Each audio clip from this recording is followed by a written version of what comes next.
Hey guys, it is Sleepless Authors here, and we are in the last week of National Novel Writing Month. So, for the first year ever, I've actually been ahead for almost the entire month, which is really cool and a pleasant surprise. I feel like going forward, one of my biggest tips now for National Novel Writing Month is going to be to get ahead and try to stay ahead, because it makes it so much easier and so much more motivating to sit down and write when you kind of know that you are ahead of the game and you feel like you're winning a little bit the whole time, kind of like leading the pack instead of like chasing from behind trying to keep up. It's a really nice feeling and it's a lot more motivating, especially because I usually don't have this much success with NaNoWriMo.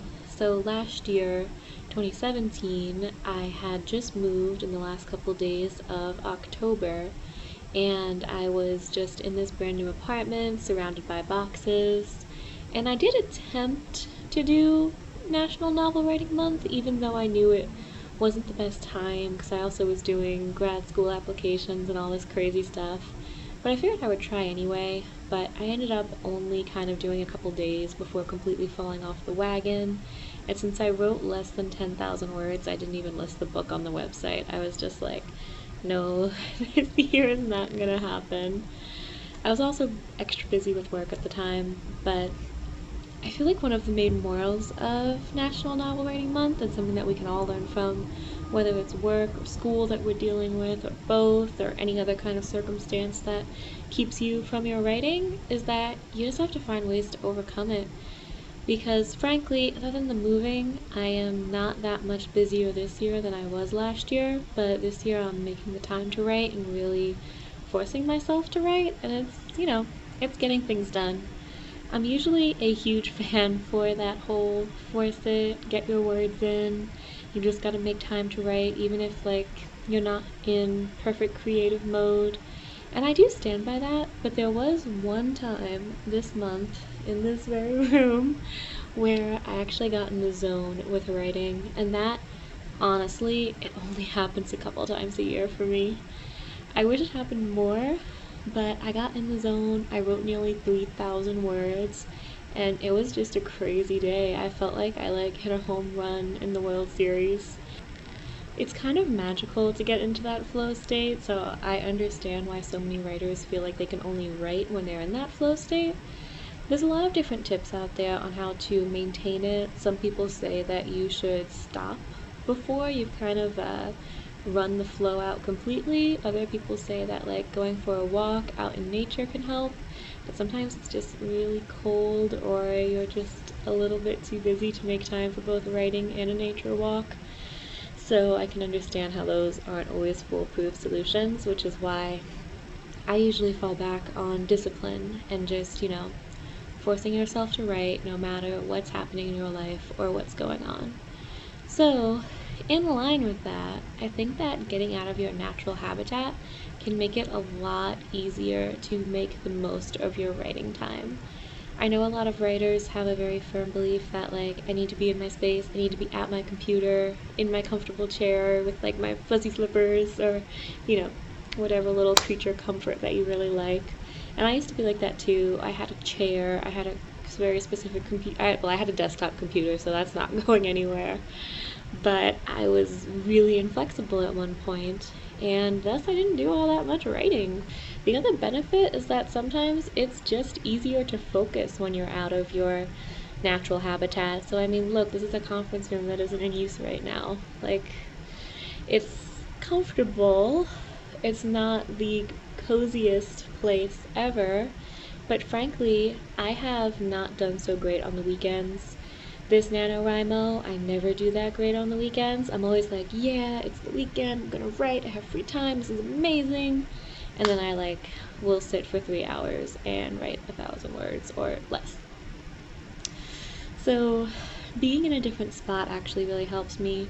When I'm at home, even when I really try hard to focus and completely close Google Chrome, I'm comfortable, I'm relaxed, my cat comes over and snuggles with me, I decide, oh, it's time to do laundry, and we all have our chores and things to do, and those of us who have pets, we always want to give more attention to them, but it makes for a much less productive writing session. It just makes for more distractions, even if they're productive distractions.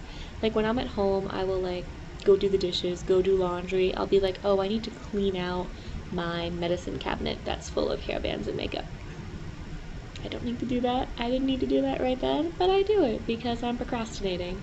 But I'm doing a productive task, so that way it doesn't feel quite as much like procrastinating. So then I can be like, hey, well, I didn't meet my word count, but I got all these other things done today. And that's all well and good sometimes, but when you want to finish a novel in a month, it's not so good. I call it productination, productive procrastination, where you do something that is normally productive, but you're putting it ahead of what you should really be doing, so it's still procrastination.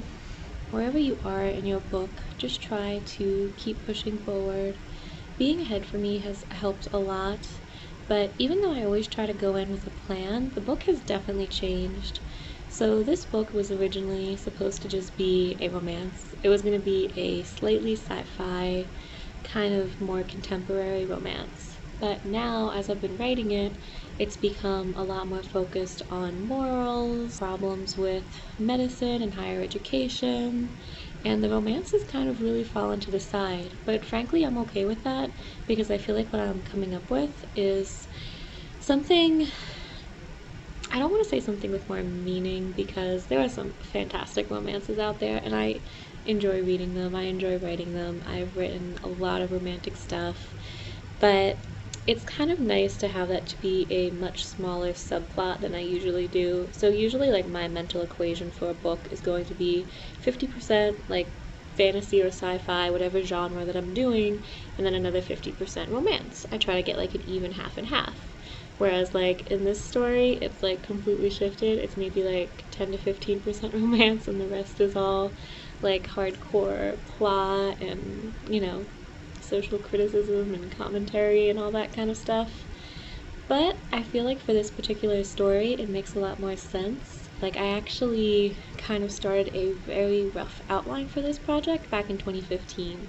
By changing it and making it into something more that I'm interested in writing right now, here in 2018, it's really helped me stay on task this nano and really kind of like truck through it even when writer's block strikes, even when I don't feel like writing. And even though it's only happened for one day, just entering that creative flow state, even for just one day, has made me feel so much more motivated. It happened in the first week, so obviously that was a while ago, but I'm like still riding the high just because those flow states are so rare for me. But anyway, we still have time left. We've got novels to finish. So I'm going to end that here. I'd love to hear how your book is going and kind of just chat about where we are with our characters and our novels and our plot. The plot, yes, the plot. Who could forget the plot? Anyway, have an awesome day, guys, and I will see you next time. Good luck.